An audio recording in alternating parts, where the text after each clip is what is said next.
nakapahamakan sa bayan ng Juda at Israel.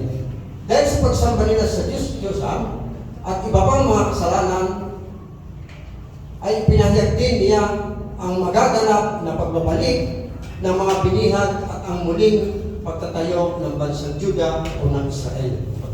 Yun po si Jeremias, isa po siya sa ginamit na propeta ng Diyos upang ipahayag na mayroong magaganap na kapahamakan o pagtapihan doon sa bansang Israel po. Alam po natin kung anong bansa yung mga sumakop dito po. Ito po yung bansang Assyria o sa panahon po natin sa ngayon, siya po yung bansang Iraq. Sa buhay naman po ng Isaias, mga kapatid, noong huling bahagi na ikawalang siglo, before Christ, ito naman ang panahon ni Propeta Isaias. Mapapansin natin si Jeremias 6 and 7 yung kanyang panahon. O 6 hanggang 7 siglo bago dumating ang Kristo o before Christ, si Jeremias. At ito naman po si Isaias, sabi dito, noong namang huling bahagi na ikawalong siglo before Christ, ito naman ang panahon ni Propeta Isaias. Ano naman yung ginampanan niya?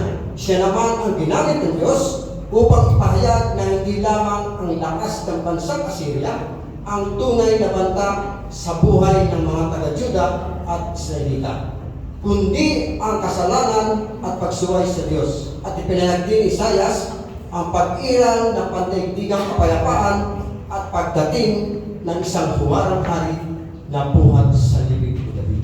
Yan, mga kapatid, yan po yung dalawang propeta na nagpahayag patungkol sa mangyayaring pagkabihag sa bansang Israel. Ngayon naman, mga kapatid, pag-usapan naman natin yung isa pang propeta na sabi ng Biblia, ito yung isang propeta na kakaiba sa lahat. Bakit po? Si Propeta Jonas, siya yung propeta na iiba sa lahat dahil siya yung propeta na nagtangkang sumuway sa utos ng Diyos at nakadama ng sama ng loob sa Diyos. Hindi naganap dahil hindi naganap ang ipinahayag ng Diyos na pagkawasak ng naturang lungsod o ng lungsod ng Nineveh. Yan po si Propeta Jonas naman. Siya ngayon ang pag-uusapan natin. Mga kapatid, sabi po dito sa ating pong pag-uusapan ngayon, ang pamagat po ng ating mensahe, ang kahabagan ng Diyos. Mababasa po natin yan, mga kapatid, sa Jonas, sa chapter 1 ng Jonas.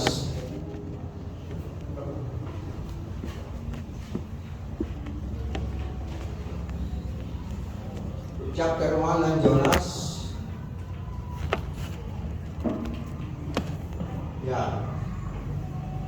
Sabi diyan, pinagtaguan ni Jonas si Yahweh. Ang aklat na ito ay naglalaman ng mensahe ni Yahweh sa pamamagitan ni Jonas na anak ni Amitai. Isang araw, sinabi sa kanya ni Yahweh, pumunta ka sa Nineveh na isang malaking lungsod at sabihin mo sa mga taga roon na umabot na sa aking kaalaman ang kanilang kasalanan. Sa halip na sumunod, pinasya ni Jonas na takasan si Yahweh. Nagtungo siya sa Joppa at doon ay nakatagpo ng isang barkong patungong Tarsis. Pagkatapos, nagbayad ng pamasahe, sumakay siya sa barko upang maglakbay kasama ng iba pang mga pasahero patungong Tarsis. Sa ganitong paraan ay inakala niyang makatatakas siya kay Yahweh. Ngunit nang sila'y nasa laot na, nagpadala si Yahweh ng isang malakas na bagyo kaya halos mawasak ang barko. Mga kapatid na po, dito po sa buhay ng Jonas, pangyayari sa kanyang buhay. Sabi po ito sa title, ang kahabagan ng Diyos. Ngayon mga kapatid, paano ba, ito yung tanong, paano ipinakita ng Diyos ang kanyang kahabagan sa mga tao? Sabi po sa unang utos, mga kapatid, paano ipinakita ng Diyos ang kanyang kahabagan sa mga tao? Sabi po sa unang utos, sa kanyang babala. Mga kapatid, sa babalang ito, mapapansin po natin, sabi ito sa ating outline, pagliligtas. Naka-asterisk yan. Ngayon dito po sa babalang ito mga kapatid, sabi sa letter A, iniutos niya kay Jonas sabihin ang babala. Subalit ang ginawa po ni Jonas, sabi sa 1:3 ng Jonas, sabi po dito, sa halip na sumunod, ipinasya ni Jonas na takasan si Yahweh. Nagtungo siya sa Joppa at doon ay nakatagpo ng isang barkong patungong Tarsis. Pagkatapos, magbayad ng pamasahe, sumakay siya sa barko upang maglakbay kasama ng mga pasahero patungong Tarsis. Sa ganitong paraan, inakala niyang makatatakas siya kay Yahweh. Mga kapatid na po, doon sa pagpala ng Diyos, mga kapatid, tumanggi na po itong si Jonas. Ngayon mga kapatid, sa panahon natin po, mamaya natin bigyan natin ito si Jonas. Doon sa panahon natin, kapag po ba may babala, ano po ang naiudulot nito sa atin? Ano po? Halimbawa, doon po sa kalsada, sa road, ano po, kapag tayo po ay naglalakbay, nagdadrive o naglalakad, may mga nakikita po tayong babala. Ano po? Merong mga road sign sa kalsada. Ano po? Tama, mali? Ano po ang tawag doon? Yung po ay babala. Kapag may babala, merong pagliligtas o merong kapahamakan. Ano po? Kalimitan po sa tao, doon sa mga tao dyan sa parte ng Maynila, makikita natin po, merong malaking road sign dyan. Ano po? Nakalagay, bawal tumawid. Ano po? Ano po? Yun po ay babala. Ngayon, ano po ang nangyayari sa mga tao? May mga taong sumusuway sa babalang ito. Ano po ang nangyayari? Sila po ay napapahamak, namamatay sa ang laki na sulat eh. Bawal tumawid. Pero ang titigas ng ulo ng tao, lalo na ng mga Pilipino, tatawid pa rin doon. Ano po ang nangyayari? Namamatay sila, napapahamak. Ano po? Sumusuway sa utos ng Diyos. Ano po? Ano pa? Sabi doon sa letter B, nahirapan. Verse 4, sabi dito, ngunit ang sila'y nasa lawak na, nagpadala si Yahweh ng isang malakas na bagyo, kaya halos mawasak ang barko. Kita niyo mga kapatid, dahil dun sa pagsuway, ano po, nitong si Jonas, ano po, o ni Jonas, nakaranas tuloy ng ano po, ng kahirapan, ano po, nung sila'y naglalakbay na. Sabi dito, isang malakas na bagyo ang halos magwasak ng barko. Kita niyo mga kapatid po. Ngayon, paano ba natin makikita ano po, yung sinasabing pagliligtas doon sa babala ng Diyos, mga kapatid? Kanina nasabi ko na doon sa panahon natin ano po. Sabi nga yung pagsunod doon sa babala, nagdudulot ito ng kaligtasan. Ano po. Ngayon dito sa buhay ni Jonas, ano po, sa pasimula, siya po ay tumanggi at nangyari, sila po ay nakaranas ng kahirapan po. Ngayon sa letter B, muling inutusan si Jonas ng Diyos na po. Dito sa pagkakataong ito, nakita na natin, po, makikita natin yung tinatawag na pagliligtas ng Diyos. Muling inutusan si Jonas, sabi sa chapter 3, verse 3 ng Jonas, ito po ang ating mababasa. Nang pumunta nga si Jonas sa Ninive, malaki ang lusod nito, aabutin ng 3 araw kung ito ay lalakarin. Yun, nakita natin, sumunod na, no? Muli, sabi nito, kung tataas mo natin pagpasa doon sa 1, o 1 and 2, sabi, muling sinabi ni Yahweh kay Jonas, pumunta ka sa lungsod ng Ninive, at ipahayag mo ang mga pinapasabi ko sa iyo. Nagpunta nga si Jonas sa Ninive, malaking lungsod, dito, aabutin ng 3 araw kung ito'y lalakarin. Nakita natin. Doon, ano mo, nakita natin na yung kahabagan ng Diyos, ipinakita niya sa pamamagitan ng kanyang babala, sa pamamagitan po ni Jonas, siya po ay muling inutusan ng Diyos. Ano po, hindi pumayag yung Diyos na yung kahabagan niya hindi makita o maranasan ni Jonas o maging ng kanyang mga kasama. Ano po. Bagamat nung una, ano po, nakaranas sila ng kahirapan, ng pagdurusa, o tinatawag natin na bingit sila sa kamatayan, dahil sa pagsuway ni Jonas, subalit dito po nakita natin yung kahabagan ng Diyos, nagdudulot ito ng kaligtasan o yung tinatawag po nating babala ng Diyos, nagbibigay ito ng kaligtasan sa tao sa pamamagitan ng ano po, ng pagsunod ng po, tulad po ng ginawa ni Jonas. Muli siyang inutusan ng Diyos at sa pagkakataong yun, hindi na siya tumanggi na po. Kaya naman, sabi doon sa letter B, nagtagumpay, 3.5, ano po, basahin po natin yung 3.5, sabi dito, naniwala ang mga taga-roon sa pahayag na ito mula sa Diyos, kaya nag-ayuno silang lahat, nagdamit ng panluksa bilang tanda ng lubos na pagsisisi at pagtalikod sa kanilang mga kasalanan. Yun, kita natin. Nagtagumpay si Jonas. Bakit po? Ito po kasi mga kasama niya, ano po, doon sa barko, mga kapatid, papapansin natin, sila po yung mga tao na walang pananampalataya sa Diyos. Pero dahil doon, ano po, dahil doon sa babala ng Diyos na ipinahayag ni Jonas, nagkaroon sila ng ano po, pagkilala sa Diyos. Sabi doon sa 5, naniwala ang mga taga-roon sa pahayag na ito mula sa Diyos, kaya nag-ayuno silang lahat, nagdamit ng panluksa bilang tanda ng lubos na pagsisisi at pagtalikod sa kanilang mga kasalanan. Kaya kita nyo, yung pagliligtas ng Diyos, yung kanyang babala, ano po, yung kahabagan ng Diyos, kanyang babala, makikita natin, ano po, mararanasan o naranasan ng mga taong ito, kasama si Jonas, yung tinatawag na katagumpayan.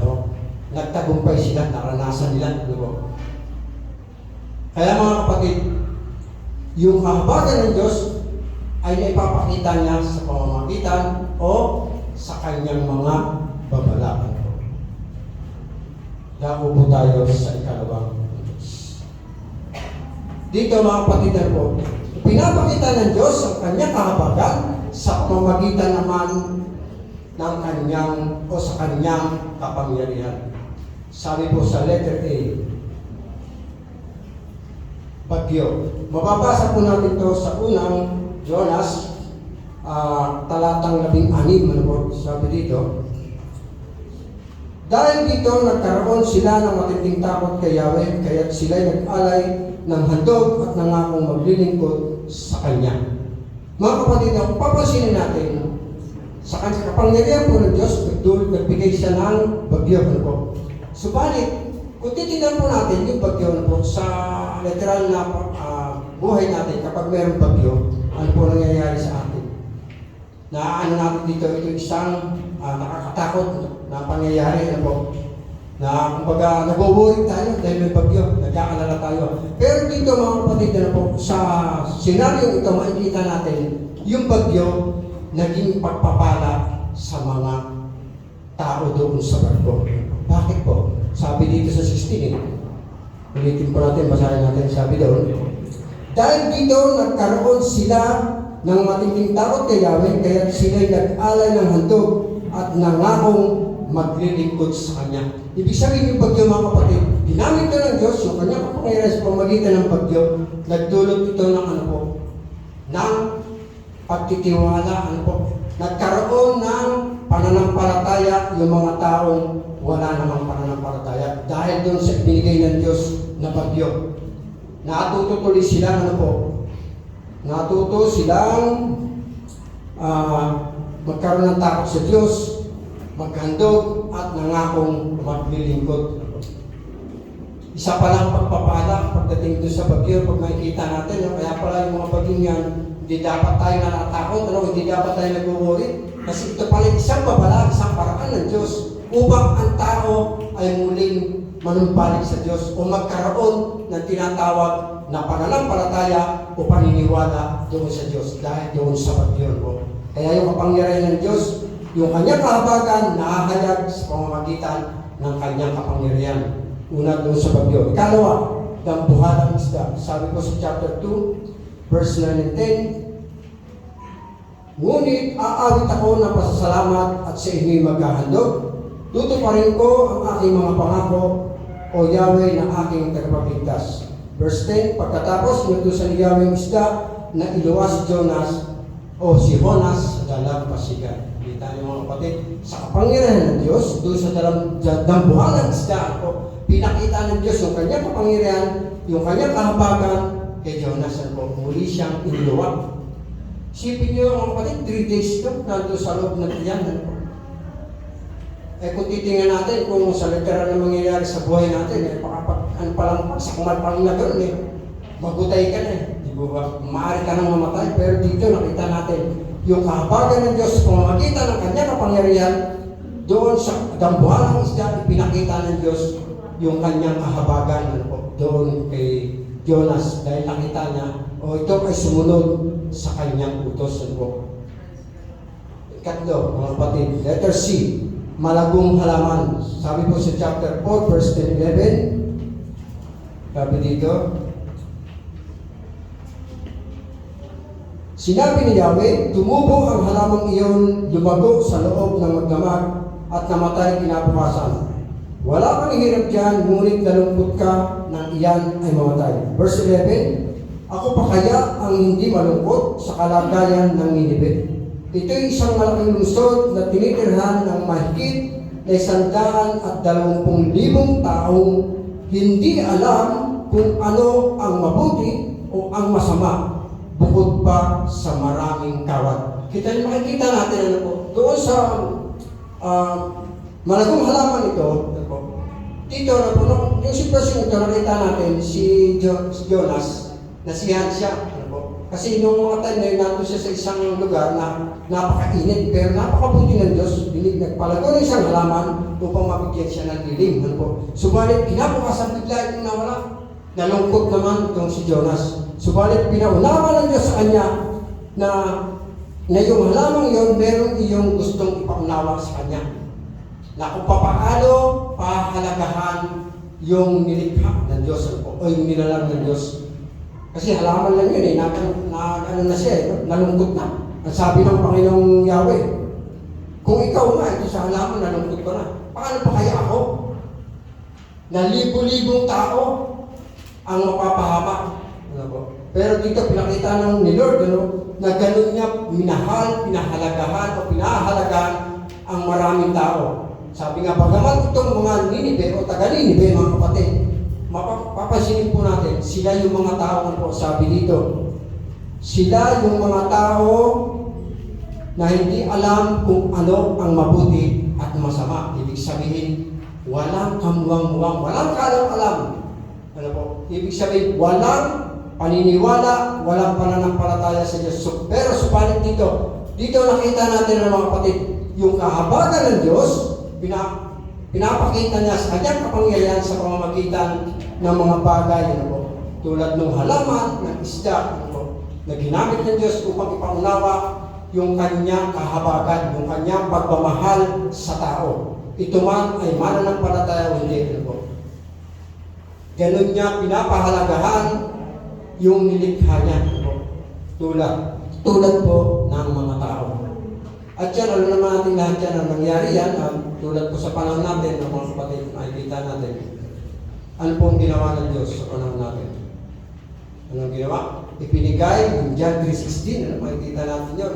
Ipinigay ng Diyos ang kanyang punto na anak, upang yung sanlibutan, kapag sila ay sumampalataya doon sa Kristo, magkakaroon sila o magtatamo sila ng buhay na walang hangganan. Ganon din po dito sa pangyayari sa buhay po ng mga taga-Ninive. Purihin ng Diyos sa buhay nila sapagkat nakita natin yung kahabagan ng Diyos doon sa mga tao. Sa pamamagitan ni Jonas, nahayag yun. Nahayag, pinakita ng Diyos ang kanyang kahabagan sa pamamagitan ng kanyang babala, sa pamamagitan ng kanyang kapangyarihan. Ngayon naman mga kapatid, dako po tayo sa ikatlong puntos para matatapos na agad. Ngayon mga kapatid, sa ikatlong puntos, pinakita ng Diyos ang kanyang kahabagan sa mga tao sa pamamagitan naman sa kanyang pagpapatawad. Letter A sa Tripulante, verse 15, sabi dito,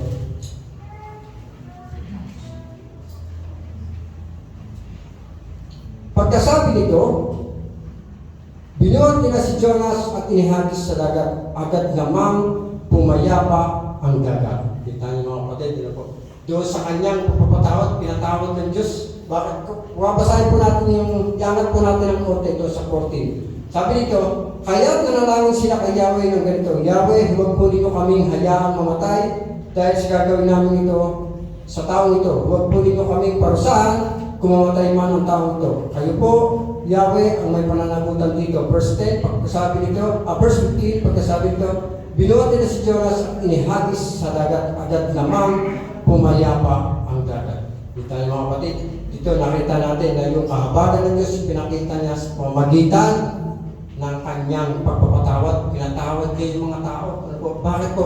Sapagkat natuto silang manalangin sa Diyos. Ano po? Letter B, sa Ninive. Ito mga kapatid, kita naman natin na sabi kanina, ano po, yung Ninive sa 3:10, sabi po dito,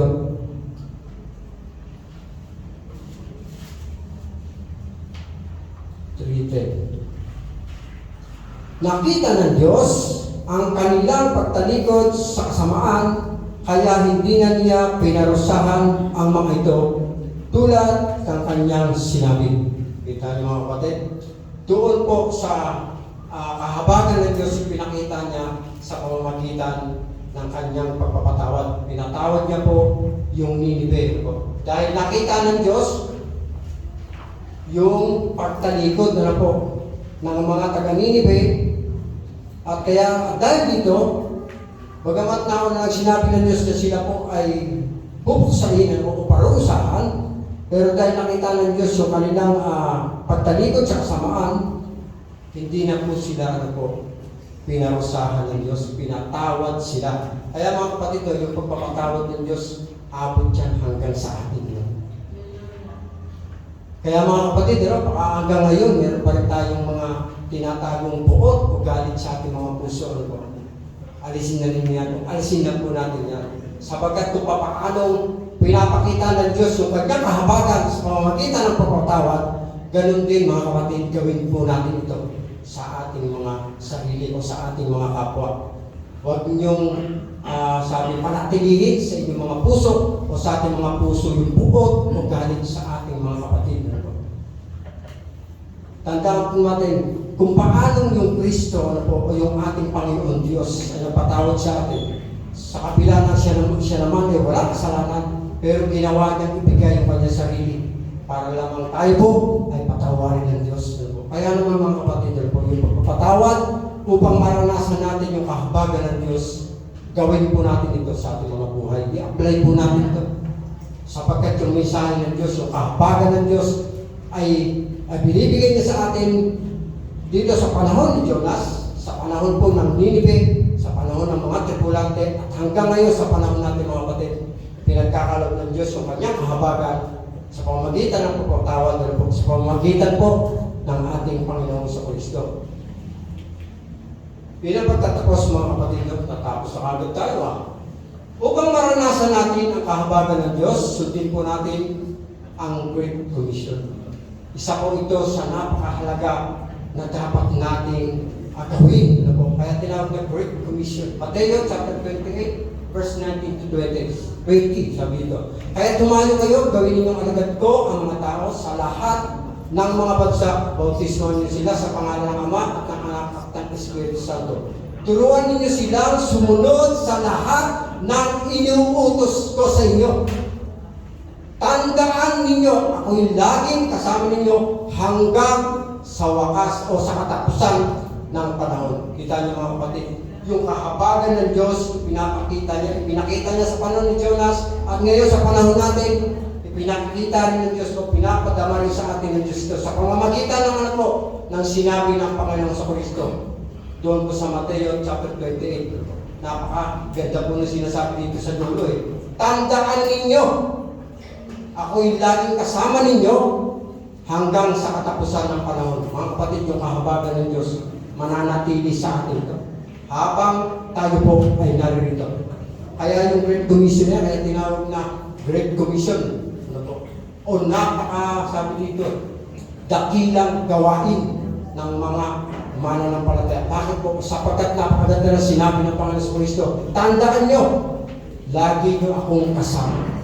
Kaya mga kapatid, huwag po tayong matakot pagdating po doon sa pagkahayag ng mabuting balita doon sa ating mga kapwa-tao. Kung paano ang Diyos pinakita niya po, ano po, doon sa mga taga-Ninive, kung gaano niya pinapahalagahan yung kanyang nilalang, ganun din tayo, mga kapatid, bilang mga mananampalataya. Hindi lang yung ating mga sarili ang pahalagahan natin. Upang yung kahabagan ng Diyos, maranasan din po ng ating mga mahal sa buhay, ng ating kapwa-tao, ng lahat ng tao, sundin po natin yung utos ng ating Panginoon Jesucristo. Bautismuhan sila, ipakilala, turuan silang sumunod sa lahat ng pinag-uutos sa atin ng Diyos. Ano pa? Ayan. At kasama ng mga nasusulat sa mga talatang ito, sa Mateo, mga kapatid, chapter 5, verse 7, isa ito sa mga talata na binanggit o sinabi ng ating Panginoon Jesucristo upang maranasan yung pagpapala, upang maranasan yung kahabagan ng Diyos. At sabi niya, pinagpala ang mga mahabagi sapagkat kahabagan sila ng Diyos. Kita niyo mga kapatid, tinuturuan tayo na matuturing tayong mahabag sapagkat kung paano tayo nahabag, ganun din kahabagan din po tayo ng ating Diyos. Ano po? Sa Mateo chapter 18, verse 35, sabi ito, gayon din ang gagawin sa inyo ng aking Ama na nasa langit kung hindi ninyo taos puso, patatawarin ang inyong mga kapatid. Kita niyo mga kapatid, sabi kanina doon sa ating binasa, sa kanyang pagpatawad, nahahayag yung kahabagan ng Diyos. Kaya sabi dito matuto kayong magpatawad sapagkat gayon din ang gagawin ng aking Ama sa inyo. Kita niyo, kaya pagpapatawad, gawin po natin yan. Ano po, inuulit ko, baka meron pang natitira sa ating mga puso, pero isurrender na po natin lahat sa ating Panginoon Diyos lang. Upang yung kahabagan ng Diyos na pinakita niya sa mga taga-Ninive, kay Jonas at sa mga tripulante, maranasan din po natin sa panahon po natin ito. Kaya magpatawad po tayo, mahabag po tayo, ipakita po natin yung pagiging mahabagin sa ating mga kapwa-tao, hindi lamang sa kapatid, sa pananampalataya, sa lahat ng tao. Sa Mateo chapter 25, verse 34-36, kaya sasabihin ng hari sa mga nasa kanan niya, hali kayo, mga pinagpala ng aking Ama. Pumasok kayo at tanggapin ang kaharian inihanda para sa inyo mula pa nang likhain ang daigdig, sapagkat ako'y nagugutom, ako'y inyong pinakain, ako'y nauuhaw at ako'y inyong pinainom, ako'y isang layuhan at inyong pinatuloy, ako'y hubad at ako'y inyong dinamitan, nagkasakit at inyong dinalaw, nabilanggo at inyong pinuntahan. Kita niyo mga kapatid, dito pinapakita ng Diyos o ng ating Panginoon sa Kristo na yung ating mga ginagawa sa buhay. Kaya mapalad tayo, yung mga nagpapakain doon sa mga nagugutom, nagpapainom ng tubig doon sa mga nauuhaw. Hindi po alak ang papainom, tubig. Ano pa, doon sa mga walang damit, nakikita natin, kapatao natin, kung manihirap sila, wala silang kakainan para bumili. Meron naman tayo mga damit, yung mga hindi natin na isusuot na pero magaganda pa, ipagkaloob po natin sa ating mga kapwa-tao. Bigyan po natin sila. Ngayon, kung medyo makapal ka pa ng ating mga bulsa, bumili na tayo ng bago, ibigay natin sa kanila para sila po ay makapagsuot din ng maayos na damit po. Sapagkat maraming tao sa mundo, sa panahon natin, nakikita natin marami kang mga naglalakad, walang sinelas. Ang mga suot, gurat-gurat o warak-warak na butas pa yung puntiyo yata. Totoo po ba ito? Hindi. Di ba mayroon mga ganon? Ano nangyayari sa tao, sa literal na tao ng kaisipan? Minsan, napupulaan pa nagwamano lang yan. Baka yan yung asik lang. Pero hindi ganon mga kapatid. Bilang mga mananampalataya, tinuturuan tayo kung paano tayo mamumuhay ng ayon po sa kalooban ng Diyos. Kaya yung pagbibigay ng pagkain, pagpapainom doon sa mga nauuhaw, pagbibigay ng damit doon sa mga walang maisuot, doon sa mga walang matirhan. Meron naman tayo mga bakante, paupahan yata dyan. Bigay po natin sa kanila mga kapatid. Sabi po kasi sa Kawikaan, chapter 19, verse 17, parang pagpapautang kay Yahweh ang pagtulong sa mahihirap At pagdating ng panahon, si Yahweh ang magbabayad.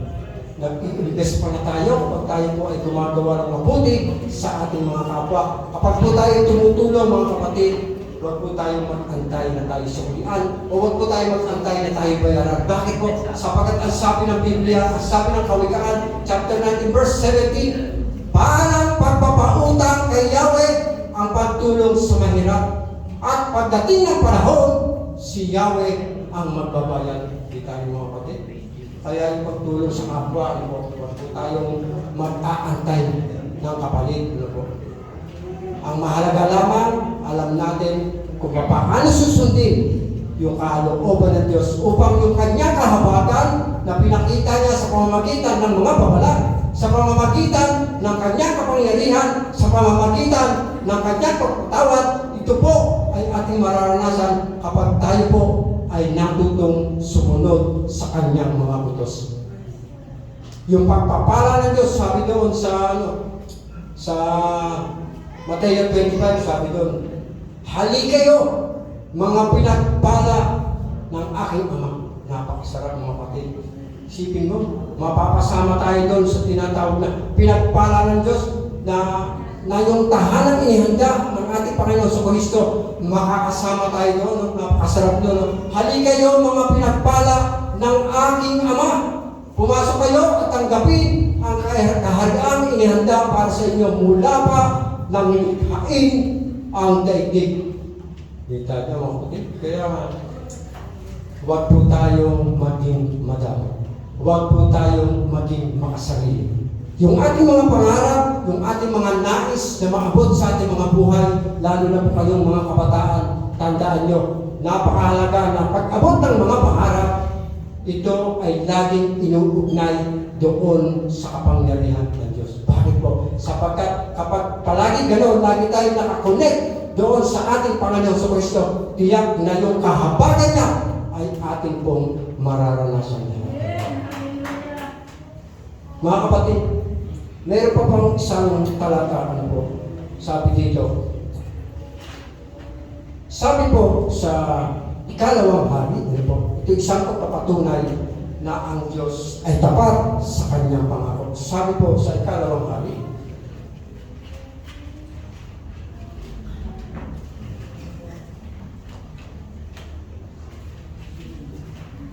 Ikalawang Hari, chapter 14, verse 25.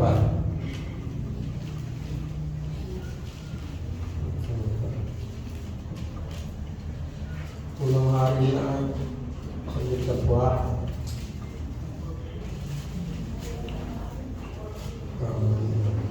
Unang Hari, chapter 14. Sorry.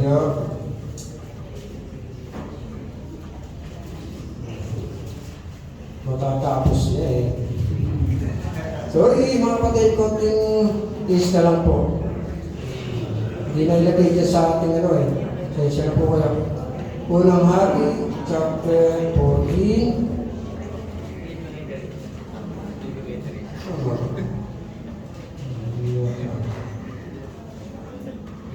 Verse 25. Pakiano mo nga bro. Okay.